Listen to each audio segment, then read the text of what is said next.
समजा एखाद्या व्यक्तीने पोलीस व्हेरिफिकेशनला अर्ज केला, तर त्या पोलीस व्हेरिफिकेशनमध्ये कोणत्या कोणत्या प्रकारचे केसेस त्याच्यावर आहेत हे समजतं.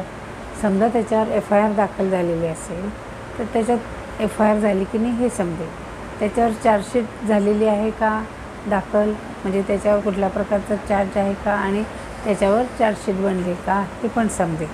किंवा त्याला कधी अटक झालेली आहे का हे पण त्याच्यावर नोंद येऊ शकते. किंवा एखादी फौजदारी गुन्हा त्याच्यावर आहे, तर असे हे सिरियस टाईपचे जे गुन्हे आहेत, फौजदारी गुन्हा त्याच्यावर दाखल झालेला असतो, तर हे त्याच्यात दिसून येईल.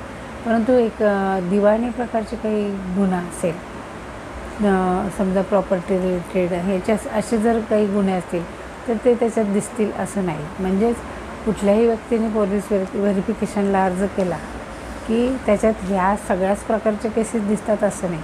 ते सिरियस टाईपचे जे केसेस आहेत, फौजदारी केस आहे, क्रिमिनल मॅटर्स, FIR दाखल झालेले असेल किंवा चार्जशीट झालेले असेल त्याच्यावर काही दाखल, किंवा त्याच्यावर काही गुन्हे प्रलंबित असतील, तर अशा प्रकारचे जर काही गुन्हे असतील तरच त्या पोलीस व्हेरिफिकेशनमध्ये दिसतील आणि मग ते रेकॉर्डवर येईल. पण दिवाणी प्रकारचे जे छोटे मोठे गुन्हे असतील ते प्रत्येक पोलीस व्हेरिफिकेशनमध्ये येतील असं नाही.